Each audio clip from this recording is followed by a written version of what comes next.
मेरी जर्नी चाणक्य से mostly start हुई। मैंने वहाँ एनरोल किया 2020 में। जिस दिन मैंने एनरोल किया उसके 2 दिन के बाद क्लास में मेरी बुलिंग स्टार्ट हो गई।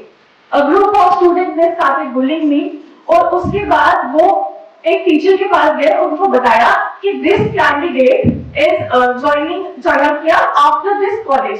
तुम्हें क्या लगता है? 70 पोस्टें आती है, वो भी 4-5 साल बाद। हमने भी बहुत ट्राई किया है, तुम्हें क्या लगता है जाओगे और हो जाएगा? चाणक्य जाने से हो जाएगा या किसी कोचिंग जाने से हो जाएगा?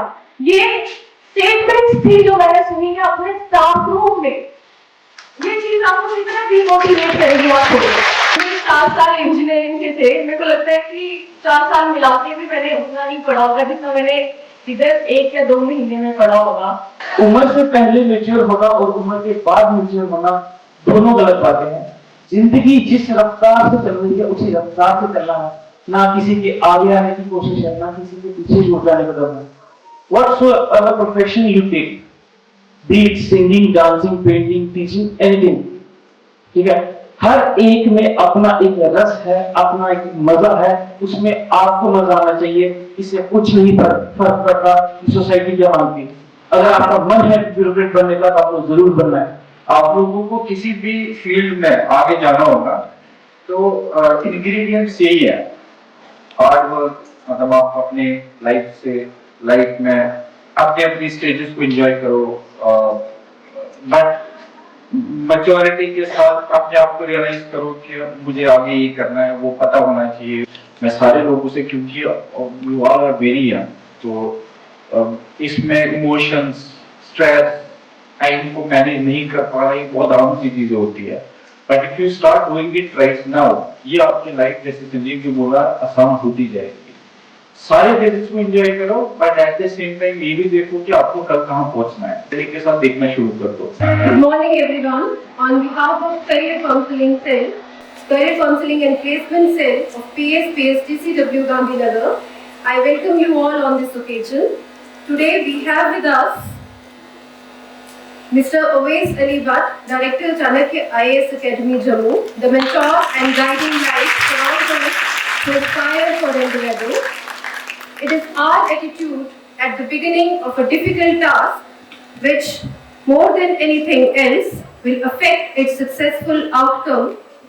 As in the words of William James, today we have with us 3 personalities whose hard work and diligent, effective dedication have carved them out from the crowd. Mr. Sanjeev Kumar, rank 1, JKS UPSC CSC 2024. Ms. Vasudha Sharma, rank 3, JKS 2024. Ms. Ritika Ban, rank 17, JKS 2024. And I would like to add one more thing, that Ritika is the recent pass out of this college. She is one of you. Last year she was there and now she has done her level best, or she has done so much hard work that she has made her place from that to this one. So once again, I request all of you to please welcome this hard-working team with round of applause. All of them. To start with the formal program, I request convener Career Counseling and Placement Cell to present planter to Mr. Awais Ali Bhatt, Director, Chanakya IAS Academy, and formally welcome him. I request Ms. Sugandha Mahajan to present planter to Mr. Sanjeev Kumar and formally welcome him.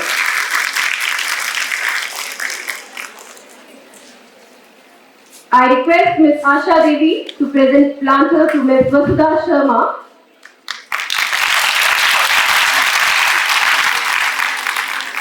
I request Ms. Vinay Lata to present planter to Ms. Ritika Ban.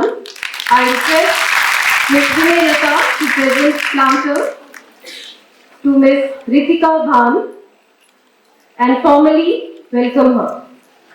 Okay. Ms. Poonam.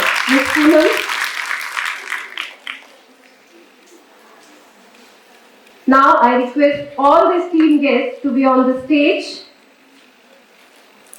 for the further proceeding of the program. I welcome you all once again. And I request Ms. Komal Rena to please proceed with further program.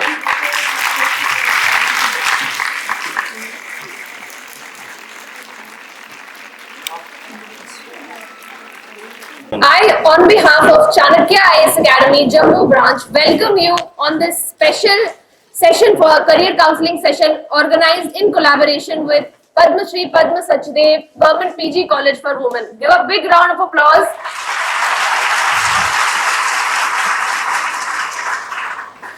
I would request Mr. Owais Ali Bhatt and our convener Naresh Kumar sir to please come on the stage. Sanjeev Kumar, rank 1. Welcome with a bouquet to our another topper, rank 3, Vasudha Sharma. Ritika Ban, rank 17.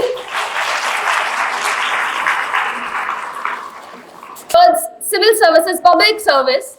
You are among the fortunate ones who are getting this opportunity to understand what careers you will be having in the public service. You'll be listening these speakers who have the first-hand experience, who have recently qualified this exam and will be giving the first-hand experience of their journey. I'll call them one by one and they'll share their success stories. I would first like to call Ms. Ritika Ban to come on the stage and share her side of story. Give her a big round of applause. Good morning to all the dignitaries present here and all the young minds जो यहाँ अपना time निकाल के मुझे सुनने के लिए आए हैं. Heartfelt gratitude for calling me here, क्योंकि एक ऐसी जर्नी जहाँ मैं कहीं ऊपर लास्ट में भी सीट नहीं मिलती थी, वहाँ से आगे तक आने की जर्नी शेयर करना मुझे लगता है ये बहुत बड़े अप्रिसिएशन और मेरे लिए बहुत बड़ी बात है. I don't want to give any lecture to bore you all like I was bored at that time. I just want कि अगर मैं यहाँ आई हूँ और एक भी कैंडिडेट को यहाँ पर कोई भी बेनिफिट होता है मेरी किसी बात का, तो आई फील कि मेरा यहाँ आना सक्सेसफुल हो जाएगा. I think you can connect with me because मैं recently अप्रैल में ही यहाँ से पास आउट हुई हूँ और मेरी जर्नी इसी कॉलेज के लास्ट कैंपस एंड में जाकर हमारा कैंपस है क्लस्टर यूनिवर्सिटी, अगर आपको पता होगा, वहाँ से मेरी जर्नी स्टार्ट हुई है. और ये जर्नी जब मुझे एक 18 ईयर ओल्ड जब यहाँ इस कॉलेज में एंटर होती है इस ड्रीम के साथ कि मैं सिविल सर्विसेज में जाऊँगी और जूलॉजी को अपना ऑप्शनल सब्जेक्ट लेकर जाऊँगी, तो मुझे ऐसा लगा था कि कॉलेज में एंटर करते ही मुझे एक इतने ब्रिलियंट सी एनवायरनमेंट मिलेगा, ब्रिलियंट क्लासमेट्स मिलेंगे और प्रोफेसर्स मिलेंगे to guide me. But unfortunately ये जर्नी एक बुके ऑफ फ्लावर्स के साथ मेरे पास नहीं आई. रादर बहुत सारे थॉर्न्स थे जो मेरी जर्नी में बिछाए गए या ऑटोमेटिकली आते गए, और यही ऐसी जर्नी थी जिसने मुझे आज इस मुकाम तक पहुंचाया है. मुझे लगता है कि इसके बिना यहाँ तक मेरा पहुंचना पॉसिबल नहीं होता. जब मैं यहाँ आई तो सबसे पहले तो सिविल सर्विसेज का माहौल यहाँ नहीं था. मेरे क्लासमेट्स कोई भी उसकी तैयारी नहीं कर रहा था एंड इवन वहाँ पे सबका नेट की तरफ रुझान था. Because I was very firm and I had dreamed big. I had to face many obstacles. सबसे पहले तो मैंने सोचा कि मैं जूलॉजी पढ़ रही हूँ तो अपना ऑप्शनल में साथ साथ में तैयार करती हूँ, ताकि जब 5 साल के बाद मैं यहाँ से निकलूँ तो मेरा ऑप्शनल ऑलरेडी तैयार हो, मेरे पास उसके नोट्स होने चाहिए. और साइड बाय साइड जीएस को भी मैंने, जनरल स्टडीज उसको भी साथ साथ में मैं पढ़ती गई.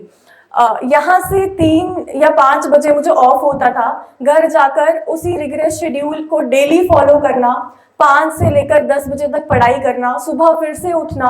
हालांकि मेरे फ्रेंड्स, मेरे क्लासमेट्स कहीं पे भी कभी भी कहीं खाने पीने जाते थे या कुछ भी चिल करने जाते थे, तो मैं नहीं जाती थी उस टाइम पर. मेरा बस एक ही मोटिव रहता था कि मैं कब यहाँ से घर पहुँचूँ और वहाँ पे अपनी पढ़ाई करूँ. और इस पूरी जर्नी में ऑब्स्टेकल्स ये आए कि बहुत जब मैंने एंट्री की तो मुझे पता चला कि जो हमारा जूलॉजी है it is more of a drawing competition rather than a practical subject.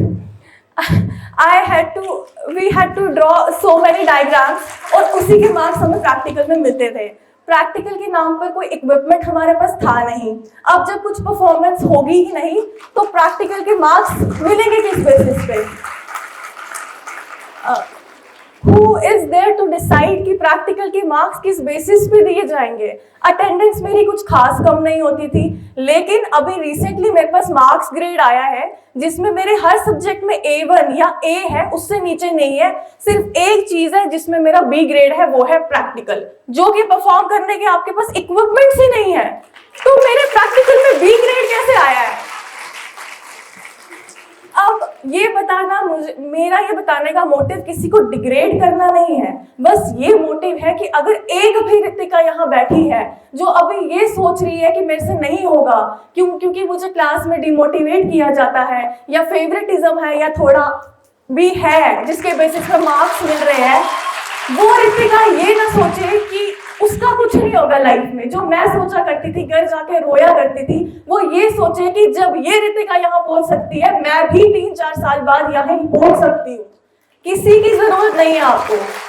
अगर आप अपना ड्रीम, अगर आप में इतनी हिम्मत है कि आपने सिविल सर्विसेज को एज अ ड्रीम चूज किया है, अगर आप में हिम्मत है कि आप अपनी क्लास में सबसे अलग बैठकर सबसे डीमोटिवेट होकर भी पढ़ सकते हो ना, तो याद रखना कि आप यहाँ पर एक दिन जरूर पहुंचोगे। स्ट्रैटेजीज, सक्सेस स्टोरीज आपको यहाँ पे बताई जाएंगी, वो तो सर बेटर आपको बता पाएंगे। यूट्यूब पे सारा कंटेंट अवेलेबल है, बुक लिस्ट अवेलेबल है। मेरा यहाँ आने का सिर्फ एक ही मोटिव था, जब मुझे पता चला कि मुझे अपने कॉलेज जाना है, कैंडिडेट्स के सामने बात रखनी है, तो बस ये चीजें आपको कोई नहीं बताता। जब आप किसी टॉपर को देखते हो, आपको लगता होगा कि ये तो ऑल टाइम टॉपर रहा होगा, इसको तो बहुत हेल्प मिली होगी, लेकिन मेरे साथ ऐसा नहीं था। मेरी जर्नी में बहुत कांटे बिछे थे, बहुत ज्यादा। कभी लगता था कि मैं छोड़ ही देती हूँ, मैं भी नेट की तरफ ही चल पड़ती हूँ, इतना मैं सह रही हूँ क्लास में। Even a professor, renowned professor, she called me in my staff room and she said कि ऋतिका, एक्चुअली मेरे मार्क्स जब कम आते थे मेरी एक्सपेक्टेशन से, they wanted me to seem कि प्लीज मैडम 2-3 नंबर और दे दो। वो मैंने अपनी लाइफ में कभी किया ही नहीं। मैं कहती थी इतना है तो ठीक है, कोई बात नहीं, बिकॉज मुझे पता था कि यहाँ पर अगर मैं टॉप कर भी लूंगी, इससे मैं अपनी लाइफ में तो टॉप नहीं कर पाऊंगी ना। क्लास में टॉप करने का ये मतलब नहीं होता कि आप लाइफ में भी टॉप कर लोगे। मुझे पता था घर जाके मुझे पढ़ना है और मुझे कहाँ अच्छा स्कोर करना है। उसके बाद मेरी जर्नी चाणक्य से मोस्टली स्टार्ट हुई। मैंने वहां एनरोल किया 2020 में। जिस दिन मैंने एनरोल किया उसके 2 दिन के बाद क्लास में मेरी बुलिंग स्टार्ट हो गई। A group of students they started bullying me, और उसके बाद वो एक टीचर के पास गए, उनको बताया कि this candidate is joining Chanakya after this college। और यहाँ सर आपको बता सकते हैं कि I was the student of their weekend batch, Saturday Sunday I used to join, I didn't go there during the normal days या weekdays। लेकिन उनको पता चला तो उन्होंने मुझे बुलाया और कहते हैं तुम्हें क्या लगता है 70 पोस्टें आती है, वो भी 4-5 साल बाद, हमने भी बहुत ट्राई किया है, तुम्हें क्या लगता है जाओगे और हो जाएगा, चाणक्य जाने से हो जाएगा या किसी कोचिंग जाने से हो जाएगा? ये स्टेटमेंट्स थी जो मैंने सुनी है अपने स्टाफ रूम में। ये चीज आपको कितना डिमोटिवेट करेगी आप सोचो। उसके बाद मैंने उनको समझाया कि मैम मैं वीक डेज में नहीं जाती हूँ, मैं वीकेंड में जाती हूँ। तो उन्होंने ये चीजें मुझसे कही कि साल में निकलती है 1000 पोस्ट, उसमें से 100 IAS की है, आप ही के लिए रखिए वो, ये देखो बच्चे आधे नंबर पे यहाँ कम्पीट कर रहे हैं। मैंने कहा मैम कम्पीट करते ही रह जाएंगे, मैं रैंक ले लूंगी, और मैंने ले ली। तो यहाँ जो भी कैंडिडेट्स बैठे हैं या जो भी टीचर्स बैठे हैं, उनसे भी मेरी यही रिक्वेस्ट है कि प्लीज अपने बच्चों में डिस्क्रिमिनेशन ना करें। चाहे कोई सिविल्स की तैयारी कर रहा है या चाहे वो कुछ भी कर रहा है, ड्राइंग्स के बेसिस पे उनको जज ना करें। ड्राइंग्स के बेसिस पे अगर जज होना होता तो यहाँ हम लोगों की रैंक्स नहीं आती। उसके अलावा मैं कैंडिडेट्स को भी ये बोलना चाहती हूँ कि वो अपना जो टाइम है वो डिसाइड करे, डिसिप्लिन के साथ आगे बढ़े, हार्ड वर्क करते रहे। और 5 साल उस रिग्रेस टाइम टेबल को फॉलो करना मेरे लिए इजी नहीं था। मैंने अपनी क्लास में कोई भी पिकनिक नहीं लगाई है। I didn't join even a single picnic. मुझे उसका रिग्रेट भी है खैर, बट क्योंकि मैंने सोचा कि उस दिन मैं कुछ पढ़ लूंगी। I catched dengue. I was very ill in February 2022 and rumors started कि she is giving mains 2022 जो कोलाइड हो रहा था JKS का उस टाइम पर, उस पे भी मुझे बुली किया गया, जबकि ये मेरा पहला अटेम्प्ट है। इससे पहले मैंने कभी अटेम्प्ट नहीं दिया JKS में।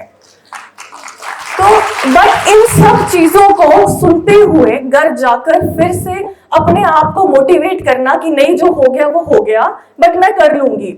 उसमें मेरे पेरेंट्स का, अब ये इतना इजी नहीं थी ये जर्नी, अकेले कोई इंसान इतने लोगों से लड़के या इतनी बातें सुन के रैंक नहीं ला सकता। ये था सपोर्ट मेरे बहुत ही क्लोज फ्रेंड्स का जो मेरे कॉलेज में थे। They are not friends, they are angels जो मेरे साथ थे। चाहे पूरी दुनिया ने खींचने की कोशिश की, लेकिन वो मेरे साथ खड़े रहे। उसमें से एक फ्रेंड मेरे साथ है Muskan, and another one is Ravleen. Please clap for them, because जो उन्होंने मेरे लिए किया है ना, मुझे नहीं लगता कि कोई भी फ्रेंड इतना कर सकती है। लाइक मेरे हिस्से की बातें उन्होंने सुनी है, और अगर मेरा रैंक आया है तो उसमें इनका एक बहुत बड़ा रोल है। इसलिए मैंने इनसे रिक्वेस्ट करके कहा कि आज मेरे साथ आओ। उसके अलावा पेरेंट्स के सपोर्ट के बिना कुछ पॉसिबल नहीं था, and the support of my best friend and also my partner mister Sahil Pandita who is with me. उन्होंने मुझे बहुत ज्यादा सपोर्ट किया in this world of toxicity and everything. This man has supported me through thick and thin. जहाँ कहा जाता है कि एक सक्सेसफुल आदमी के पीछे एक औरत का हाथ होता है, मैं कहती हूँ सक्सेसफुल रितिका के पीछे इस आदमी का हाथ है। So, जो भी यहाँ यंग माइंड्स बैठे हैं, प्लीज ड्रीम बिग। बड़ा ड्रीम करने से डरो मत। चाहे 60% आ रहे हैं, 70% आ रहे हैं, कोई नहीं आपको कॉम्पिटिटिव एग्जाम में उस बेसिस पे जज करने वाला है। अपने आप को ग्रूम करो, डेली कुछ ना कुछ ग्रोथ पे फोकस करो, प्रोग्रेस करो, अपना रूटीन रोज फॉलो करो। मन करेगा छोड़ने का, लेकिन अपना ड्रीम याद रखना। मैंने 5 साल बहुत परसिवियर किया, तभी मैं यहाँ तक पहुंची हूँ। मैं कहती हूँ अगर मेरी रैंक 17 ना होके 71 भी होती ना, तब भी मुझे ये खुशी होती, क्योंकि मुझे पता है मैंने क्या क्या झेल कर यहाँ तक पहुंची हूँ। मैं हर किसी के अपने ऑब्स्टैकल्स होते हैं, मे भी जो यहाँ शेयर करेंगे उनके भी अपने ऑब्स्टैकल्स होंगे, लेकिन जब आप एक कंपटीशन में आते हो, वहां पे एग्जामिनर चेक करता है आपका आंसर। उन्हें नहीं पता कि आपने किन सर्कमस्टांसेस में तैयारी की है, वो उनके लिए हर कोई बराबर है। इसीलिए मैं बहुत सेटिस्फाइड हूँ और बहुत ही ग्रेटफुल हूँ कि मेरा इस अटेम्प्ट में हो गया। थैंक यू सो मच मुझे बुलाने के लिए। अगर आपको थोड़ी भी हेल्प हुई है मेरे इससे, तो I feel very grateful for that. Thank you so much, all the best for your bright future. Thank you so much, Ritika. A big round of applause again. I think जोश में थोड़ी कमी नहीं हुई है, जोश और बढ़ गया है। So moving ahead, we have our another topper from state, Vasudha Sharma. Please give her a big round of applause. Rank 3.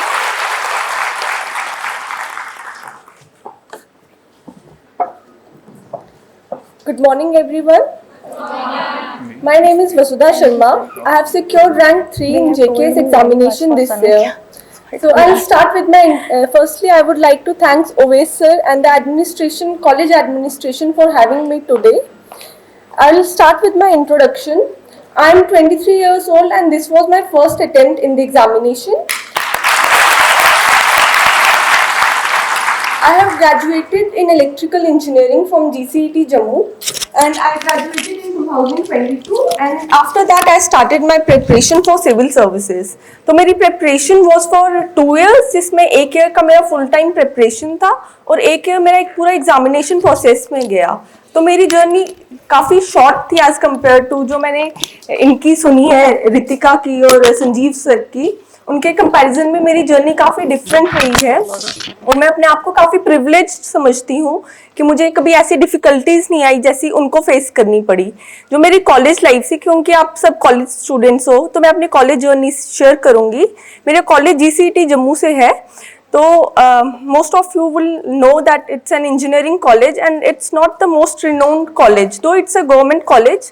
मुझे बहुत सारे लोगों ने सजेस्ट किया था कि क्योंकि मेरी 12th में एकेडमिक्स काफ़ी अच्छी थी और मेरे परसेंटेज काफ़ी अच्छी थी, तो मुझे बहुत लोगों ने सजेस्ट किया था कि आपको जम्मू छोड़ के बाहर चले जाना चाहिए पढ़ाई के लिए, कि जम्मू में उतना पढ़ाई का स्कोप नहीं है, तुम मतलब जितना भी तुम्हारा ग्रोथ है वो ऐसे कॉलेजेस में आके रुक जाएगा। तो उस टाइम पे मैं बहुत कंफ्यूज हो गई थी कि अब मैं क्या करूं, क्योंकि मेरा 12th के बाद प्लान तो यही था, मेरे को सिविल सर्विसेज करनी है। पर मेरे पेरेंट्स ने सजेस्ट किया था कि तुम कुछ ऐसे सब्जेक्ट रखो जिससे तुम्हारा एक बैकअप प्लान हमेशा रहे, कोई टेक्निकल हैंड हो या कोई ऐसा सब्जेक्ट जिससे तुम मास्टर्स भी कर सको, ताकि किसी और लाइन में भी तुम प्रोफेशन में आ सको। तो उस टाइम पे मैं इतनी कंफ्यूज थी कि शुड आई लीव जम्मू और कंटिन्यू ओनली हियर, क्योंकि मुझे पता था मेरे को सिविल सर्विसेज ही करनी है और उसके लिए कॉलेज उतना मैटर नहीं करता, क्योंकि जो जनरल क्वालिफिकेशन होती है वो आपकी ग्रेजुएशन होनी चाहिए और उसमें भी 50% मार्क्स होने चाहिए। तो मेरे को काफी लोगों ने बोला था कि GCET is not a good college, तो मैं जम्मू छोड़ के जाना चाहिए। पर उस टाइम पे मेरे सामने इतनी एग्जांपल्स थी जिन्होंने जम्मू में रह के ही और जम्मू से ही उस टाइम पे यूपीएससी में रैंक लाया था, जेकेएस में रैंक लाया था। तो मैंने डिसाइड किया था कि मैं जम्मू से ही कंटिन्यू करूंगी। और जो मेरी सिविल सर्विसेज की इंस्पिरेशन थी वो एज सच तो कोई स्पेसिफिक इंसिडेंट नहीं था। हमेशा से मेरी मम्मा ने मुझे बोला था कि she would like me to be in civil services, और मेरे पापा भी एक सिविल सर्वेंट है 1999 बैच के। तो उनको देख के मेरे को हमेशा एक आइडिया था कि जॉब ऐसी होनी चाहिए जहां से मैं लोगों की लाइफ में एक इम्पैक्ट डाल सकूं। और 12th के बाद फिर मैंने जब डिसाइड किया कि मैं सिविल सर्विसेज के लिए प्रिपेयर करूंगी, तो मेरा आइडिया था कि आगे जाके तो मुझे काफी ज्यादा पढ़ाई करनी ही होगी। तो मैंने अपने कॉलेज टाइम पे खुला एंजॉय किया। जो मेरा कॉलेज टाइम था जो मेरे 4 साल इंजीनियरिंग के थे, मेरे को लगता है कि 4 साल मिला के भी मैंने उतना नहीं पढ़ा होगा जितना मैंने इधर 1 या 2 महीने में पढ़ा होगा। कि कॉलेज में मैं क्लासेस ज्यादा अटेंड नहीं करती थी, मैं इंश्योर करती थी कि मेरी 75% अटेंडेंस रहे। उसके बाद मैं ज्यादातर क्लास के बाहर ही मिलती थी। मेरे को तो लगता है मेरे कॉलेज के टीचर्स एक्सपेक्ट भी नहीं करते होंगे कि मेरा मतलब क्लियर भी होगा कोई एग्जाम, क्योंकि उनको लगता था ये तो मस्ती में ही रहती है। मैं कभी ज्यादा क्लासेस अटेंड नहीं करती थी। सिर्फ ये है कि जब एग्जाम्स आते थे तो मैं देख लेती थी कि मेरा पास हो जाना चाहिए, क्योंकि मैं बर्डन नहीं लेना चाहती थी किसी सब्जेक्ट का नेक्स्ट सेमेस्टर में फिर से पेपर ना देना पड़े। बाकी ऐसा संजीव सर भी हमारे कॉलेज के हैं तो उनको भी पता होगा कि हमारे कॉलेज में ऐसा एनवायरनमेंट नहीं था। टीचर्स भी काफी सपोर्टिव थे, मतलब टीचर्स को खुद पता था कि बच्चे इतने मैच्योर हो जाते हैं कि वो खुद डिसाइड कर सकते हैं उनको अपने लाइफ के लिए क्या प्लान करना है। तो हमारे कॉलेज लाइफ मैंने इतनी एंजॉय की थी कि जो उसके बाद मेरे 2 साल की प्रिपरेशन थी, उस टाइम पे मेरे को कभी ऐसा फील नहीं हुआ कि नहीं मैं ज्यादा अपने आप को बर्डन दे रही हूँ या पढ़ाई के लिए ज्यादा एक्सर्ट कर रही हूँ, क्योंकि मैंने लाइफ में इतना एंजॉय कर लिया था कि वो 2 साल मेरे लिए बिल्कुल भी मुश्किल नहीं लगे मुझे। तो क्योंकि आप सब एक कॉलेज स्टूडेंट हो, मैं आपको सबसे पहले तो यही सजेस्ट करूंगी कि ये टाइम लाइफ का फिर से कभी नहीं आएगा, तो इसको अपनी तरफ से पूरा एंजॉय करो।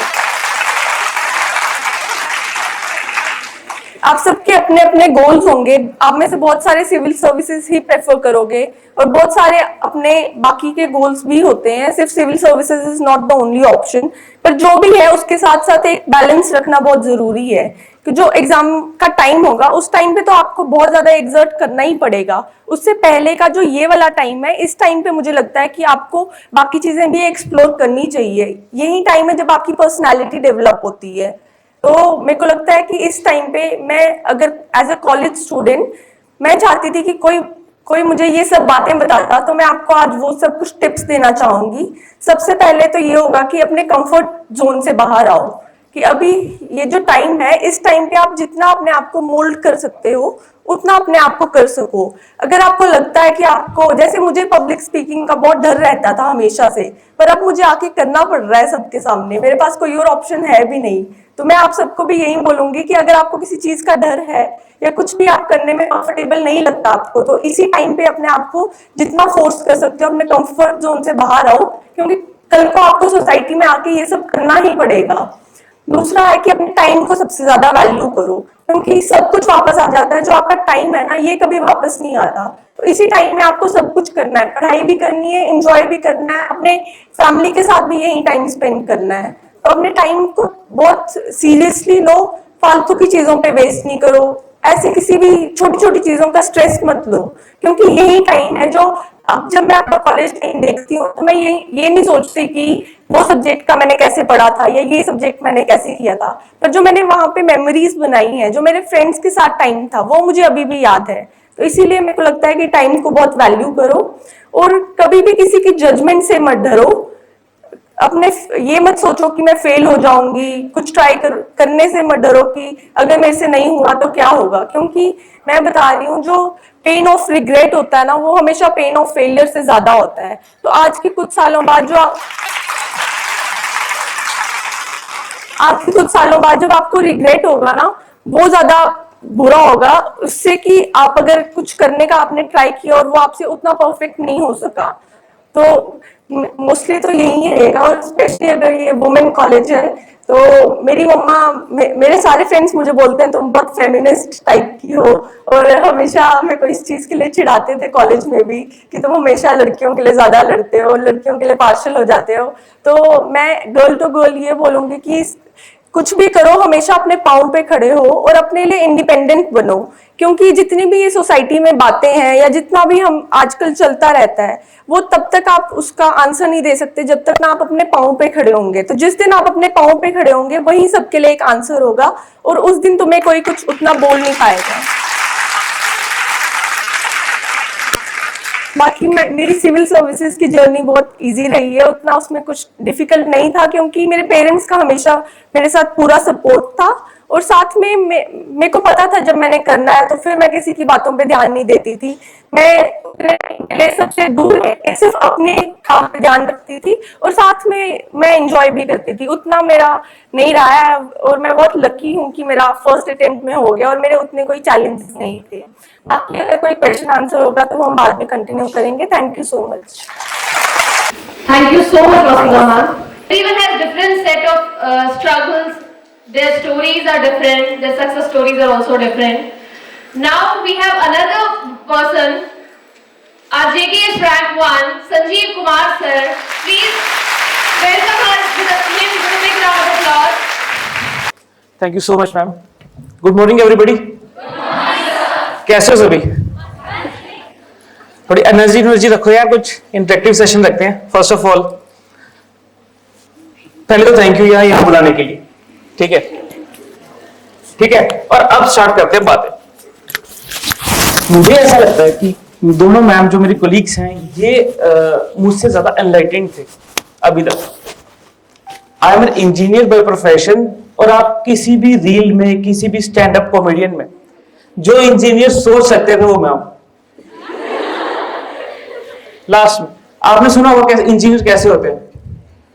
एग्जाम के एक दिन पहले पढ़ते हैं, बहुत सारी सप्लियां आती हैं, ठीक है ना, वो सब मैं ही हूं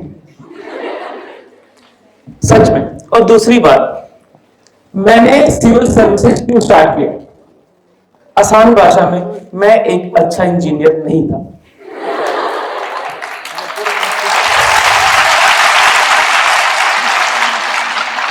क्योंकि मैंने पढ़ाई नहीं की थी सभी की तरह। बट दिक्कत यह है, बिना जॉब के लड़की कौन देगा, ठीक है। तो उसके लिए क्या चाहिए? जॉब। तो जॉब के लिए क्या करना था? मेहनत।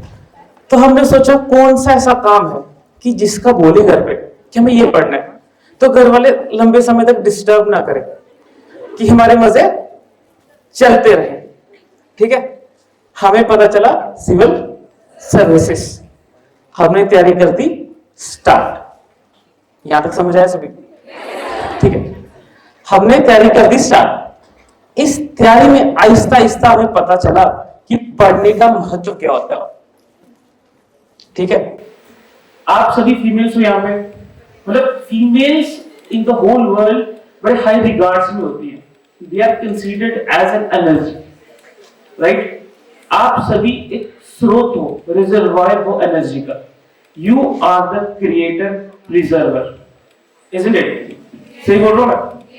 इसके दौरान अब मैं आपके बारे में थोड़ी सी बात करता हूँ। अपने बारे में क्या ही करना है, जेकेएस रैंक 1 है, यूपीएससी क्लियर है, तो ये सब तो चलता रहेगा, कोई भी बता देगा, ठीक है।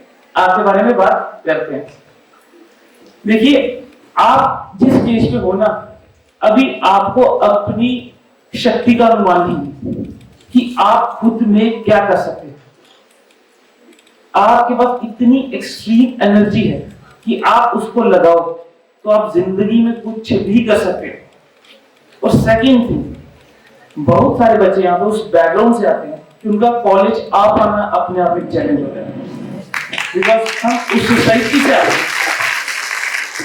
उस सोसाइटी से आते हैं, कि लड़का नहीं पढ़ रहा, चल बेटा पढ़ ले, लड़की कौन देगा, और लड़की नहीं पढ़ेगी तो शादी करवा देंगे। Am I right? ठीक है ना। तो लड़की नहीं पढ़ेगी तो शादी करवा देंगे। दूसरा क्या होता है, अब पढ़ेगी नहीं तो फाइनेंशियल इंडिपेंडेंस नहीं आएगी कभी। समझते हो? अपने पास रिसोर्सेज नहीं आएंगे कभी, तो जिंदगी भर आपको एक सबऑर्डिनेट की तरह जीना पड़ेगा। लास्ट में ठीक बोल रहा हूं? है ना? तो मेरा एक दो सजेशन है, प्लीज इसको मान लीजिएगा, जिंदगी बढ़िया हो जाएगी। और मैं अपनी लर्निंग से बता रहा हूं, ठीक है? पहला सजेशन ये है कि जिंदगी में जिस समय जो करना है अपनी उम्र के अकॉर्डिंग वही करना है। दुनिया में कोई कुछ भी बोले, अगर आपको कॉलेज बंक करना है तो करना है।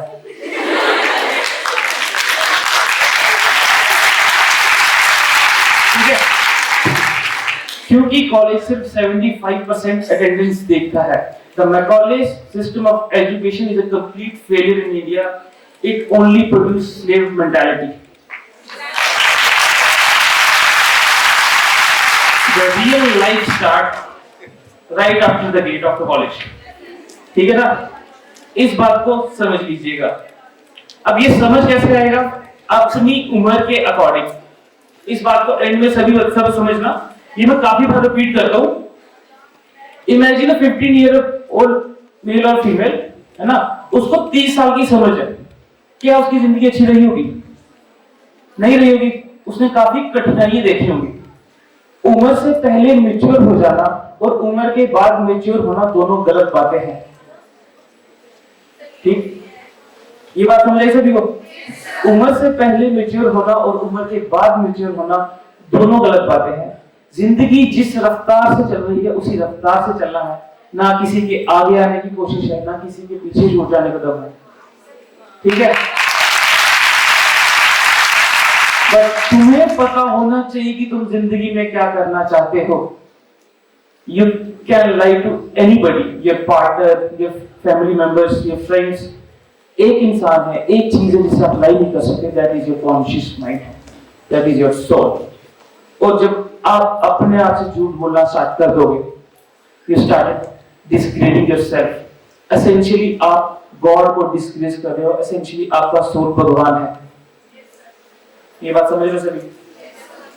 सो मेरी सिंपल सी रिक्वेस्ट है, whatsoever profession you take, be it singing, dancing, painting, teaching, anything, ठीक है? हर एक में अपना एक रस है, अपना एक मजा है, उसमें आपको मजा आना चाहिए। इससे कुछ नहीं फर्क पड़ता कि सोसाइटी क्या मानती है। अगर आपका मन है ब्यूरोक्रेट बनने का तो आपको जरूर बनना है। मैं ब्यूरोक्रेसी को डिस्क्रेडिट नहीं कर रहा हूँ, ठीक है? किसी भी काम को डिस्क्रेडिट नहीं कर रहा हूँ। कुछ कंपेरेबल नहीं है जिंदगी में। बेसिकली एक चीज परमानेंट है, वो आपकी मेहनत और आपकी कॉन्शियसनेस। तो मेरी हम्बल रिक्वेस्ट है सभी से, rather than speaking about myself, I think I should speak about you, what you can do in future, and that is hard work. Be loyal to yourself, keep working hard. The world is yours. Make mistakes, learn from mistakes, live your life. Thank you. Thank you so much, sir, Sanjeev sir. Your humble nature is something that we all look up to. And before moving on to the Q&A session, I would like to introduce and welcome our center head, Mr. Uwais Ali Butt sir, to please come on the stage and throw some light on today's function. A visionary director in mentoring many UPSC and JKPSC aspirants. Please give a big round of applause to man behind having started Kya IAS Academy. Hello everyone. Although मैं सारे लोगों को सुना, बार-बार मैंने इनको सुना है और इसके बाद शायद मैं बहुत ज़्यादा कंट्रीब्यूट तो नहीं कर पाऊँगा, but few things I would like to tell you here is कि इस प्रोग्राम का आज हमारा करने का एक मतलब हमने ये प्रोग्राम इसलिए ऑर्गेनाइज किया है कि it is not only about civil services, सिर्फ सिविल सर्विसेज हो सकता है। इस ऑडिटोरियम में बहुत सारे बच्चे होंगे जिनको सिविल सर्विसेज शायद आगे नहीं करना होगा, बट आप लोगों को किसी भी फील्ड में आगे जाना होगा तो इंग्रेडिएंट्स यही है, हार्ड वर्क। मतलब आप अपने लाइफ में अपने अपनी स्टेजेस को एंजॉय करो, बट मैच्योरिटी के साथ अपने आप को रियलाइज करो कि मुझे आगे ये करना है, वो पता होना चाहिए। तीनों लोगों ने चीज बोली है। टाइम मैनेजमेंट को लेके कोई चीज करते हो तो उसको रिपीटेडली करते रहना है। तो वो सारी चीजें ऐसी है कि जो इन लोगों ने तीनों टॉपर्स है और तीनों ने बहुत क्लियरली आप लोग को समझाया। But I just would like to tell you कि जो रितिका ने, क्योंकि आपके कॉलेज से पढ़ी हुई लड़की है और उन्होंने बहुत मेहनत की है, चैलेंजेस फेस किए। ऑफ कोर्स लाइफ बहुत ज्यादा जो है बहुत इजी होती नहीं है, लाइफ में चैलेंजेस होते रहेंगे। जिन तीनों ने फेस किया है, they could not tell you कि उन्होंने जो चैलेंजेस फेस किए वो एग्जैक्टली तो उन्हें बता पाएंगे, बट देयर आर चैलेंजेस। उसके लिए भी आप लोग को तैयार रहना होगा, मेंटली प्रिपेयर्ड रहना होगा। पर रितिका की बात इसलिए कर रहा हूँ क्योंकि उन्होंने जब हमारे यहाँ पढ़ाई की है, चाणक्य में उन्होंने पढ़ाई किया, तो एक्चुअली जो है वीकेंड स्टूडेंट थी। लगातार मेरी बात होती रहती थी, मैं इनको समझाता रहता था। और क्योंकि डे टू डे लाइफ की चैलेंजेस होते हैं कॉलेज में, भी जो उन्होंने सारा एक्सप्लेन किया वो आप लोग ऑफ कोर्स रिलेट कर पाए, इस वजह से आप लोगों ने वो एनर्जी दिखाई है। बट वो चैलेंजेस सारे उन्होंने लिए हैं, उन चैलेंजेस को फेस किया है and then she cleared civil services. तो ये आप लोगों के लिए एक इंस्पिरेशन है and I would like to thank her कि वो आए और आप लोग को अपने एक्सपीरियंसेस बता पाए। छोटी सी एज है और आगे जस्ट लाइफ स्टार्ट करनी है इनको, तो बहुत सारे चैलेंजेस आएंगे, तो उसके लिए आप लोग को मेंटली प्रिपेयर रहना, और जिस तरह उन्होंने ओवरकम किया वो सेम चीज आप लोग को फेस करनी है। उन्होंने इंटरव्यू, मैं उनकी बात इसलिए ज्यादा इसमें कर रहा कि उन्होंने एक इंटरव्यू दिया था, मॉक इंटरव्यू, जब उन्होंने पढ़ाई की और उसके बाद मॉक इंटरव्यू दिया, और फिर जब उनका इंटरव्यू था तो उससे पहले एक मॉक इंटरव्यूज लेते हैं पैनलिस्ट से। तो उन्होंने हॉबीज बेसिकली पूछी जाती है उसमें। कल या परसों हमारी बात हुई थी, तो उन्होंने एक चीज उसमें शेयर की, इनकी हॉबी मॉडलिंग है। मतलब बहुत कंट्रास्ट है अगर देखा जाए तो, सिविल सर्विसेज की एक इंसान पढ़ाई कर रहा है और वो मॉडलिंग उनकी हॉबी है या एक्टिंग उनकी हॉबी है, तो नॉर्मली इसको एक जैसा पैरेलली नहीं देखा जाता, कंट्रास्ट है। उन्होंने बहुत ब्यूटीफुली उसको एक्सप्लेन किया उस टाइम पैनलिस्ट को कि मेरी जो है मॉडलिंग हॉबी है, बट मैं उसको एज हॉबी ही परस्यू कर रही थी। उन्होंने पूछा भी, बहुत सारे क्वेश्चंस पूछे। उन्होंने बोला कि मुझे कोई सीरियल से ऑफर आया। अगेन मैं बोल इसलिए रहा हूँ क्योंकि रितिका और मेरी बात हो रही थी, वो हमने एक क्लिप डाली थी छोटी सी सोशल मीडिया पे, और उस क्लिप में उन्होंने जो जो चीजें बोली थी वो बहुत अच्छा जा रहा था, बच्चों को पसंद आ रहा था वो चीज, और हमें बहुत अच्छा रिस्पॉन्स मिल रहा था, बच्चों को बड़ा मजा आ रहा था उसको सुनने में। लेकिन क्योंकि उन्होंने कुछ सीरियल का नाम लिया था, बाकी सारी चीजें, तो we had to remove that also. कहने का मतलब है कि आपकी हॉबीज मॉडलिंग हो सकती है, एक्टिंग हो सकती है, वॉक कर रहा है, जो मर्जी है, लाइफ एंजॉय करते रहना है आपने। इन्होंने लाइफ एंजॉय करना नहीं छोड़ा है कभी भी। She was so lively when she was studying, और थ्रू आउट उनकी जर्नी ऐसी रही है, बट अप्स एंड डाउन्स। उनकी बात करूं मैं तो I have seen that very closely कि उन्होंने किस किस तरह इसको ओवरकम किया, एंड शी इज देयर। तो ये आप लोग के लिए इंस्पिरेशन है इसी कॉलेज का। वसुधा ने बोला कि उन्होंने जो है इनकी जर्नी शॉर्ट रही है, इवन दो सच नहीं है। 2 साल अगर इन्होंने लगाए तो that is also not very short. उसमें इन्होंने जो 2 महीने में पढ़ा है वो 2 साल नहीं पढ़ा था, 3 साल में पढ़ा था। यू कैन इमेजिन कि कितना हार्ड वर्क इन्होंने डाला होगा। तो गलती से भी उसको लाइटली मत लेना कि उसमें हार्ड वर्क की कितनी अहमियत है। फिर अगेन कमिंग टू संजीव ने यूपीएससी के इंटरव्यू दिए, कई बार उन्होंने यूपीएससी के 1-2 बार इंटरव्यू दिए, उसमें ड्रॉप हुए। और संजीव ऑलरेडी, आप लोगों को शायद हमने ये बताया नहीं है कि संजीव इज ऑलरेडी जो सिविल सर्विसेज आईएएस, इनको रेलवे सर्विसेज मिली है। तो he is into IAS, he is taking railway services। तो आज के दिन में इस स्टेज पे आप लोग जिनको देख रहे हो, these are inspirations, ये आप लोग के लिए इंस्पिरेशन है। any walk of life that you will choose in life hereafter, during college, after college, आप अपनी लाइफ भी एंजॉय करो। 3-4 चीजों को ख्याल रखते रहना है, जो करना है उसको फुल हार्टेडली डेडिकेटेडली करना है। मैं सारे लोगों से, क्योंकि you all are very young, तो इसमें इमोशंस, स्ट्रेस, टाइम को मैनेज नहीं कर पा रहा, ये बहुत आम सी चीजें होती है। But if you start doing it right now, ये आपकी लाइफ जैसे संजीव जी बोला आसान होती जाएगी। सारे फेजेस को एंजॉय करो, but at the same time ये भी देखो कि आपको कल कहाँ पहुंचना है, तो मंजिल को क्लियरिटी के साथ देखना शुरू कर दो, दैट विल हेल्प यू। ठीक है, so again I like to thank all of you.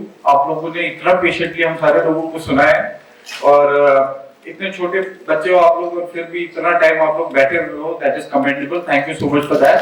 Civil services से रिलेटेड कुछ भी पूछना हो यहाँ पे है, हम अपनी एकेडमी में भी अवेलेबल हैं। I would ask them also to be there. अगर किसी को बाद में कोई सब ड्यूरिंग योर स्टडीज आपको हमारी हेल्प की जरूरत होगी, मैं स्ट्रीम कॉलेज मेंबर्स को भी ये बोलूंगा कि सुगंधा मैम ने या नरेश सर ने, इन लोगों ने ये प्रोग्राम ऑर्गेनाइज किया again, it could be least कि मैं इन लोगों को थैंक यू करूं। लास्ट टाइम भी सुगंधा मैम ने ये इनिशिएटिव लिया था, last time also we did the same, and this time also ma'am thank you so much. Naresh sir thank you so much for organising this interactive session for the students. एक हमारे student हैं यहाँ के civil servant हैं जिन्होंने 2021 में civil services qualify किया है, और इन्होंने बहुत ब्रिलियंटली इसको एक्सप्लेन किया कि आप लोग को कैसे किस तरीके से आपकी मेंस को तैयार करते रहना होगा, जो अगेन आपको प्रीलिम्स में प्री कम मेंस में जो जो कंपोनेंट्स आते हैं वो आपको हेल्प करेंगे।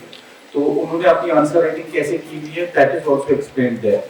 तो ये वैसे मार्केट में भी अवेलेबल है, और अगर किसी को चाहिए होगी तो ये हमारे सेंटर से भी ले सकते हैं। Thank you. Mister Owais Ali Bhatt, director Chanakya academy, mister Sanjeev Kumar, miss Vasudha, miss Ritika भान, colleagues and the students.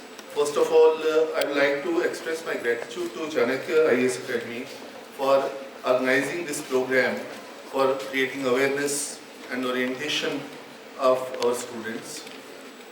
I only have a few words to say in this regard. I would like to narrate an incident of my earlier college. One of our students who had qualified for defense forces and had become very prominent female officer in army because of her performance in the training, had come to the college for interaction with the students. During this process, she inquired from students, how many of you have appeared for defense services? One student and CC cadet, she raised her hand and started crying. She said, I appeared but I have not qualified, and she broke down and started crying. और उस officer के words मुझे आज भी बहुत अच्छी तरह से याद हैं। उन्होंने कहा कि अगर एक अटेम्प्ट में आप फेल हो गए, and if you are crying, then you are not made for defense forces. Secondly, orientation change. You should not be attracted by the glamour of a post or the perks it offers. You should be attracted by the passion for a post or passion for a job. Glamours may change, keep changing.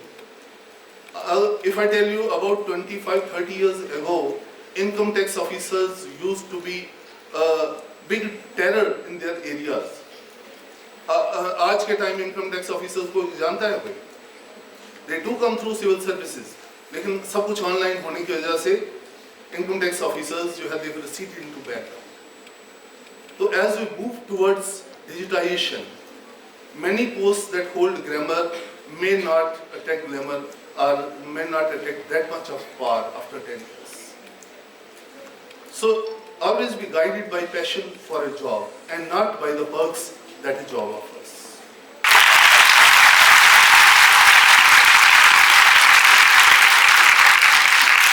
Thank you, sir. Thank you, Esther. Thank you all.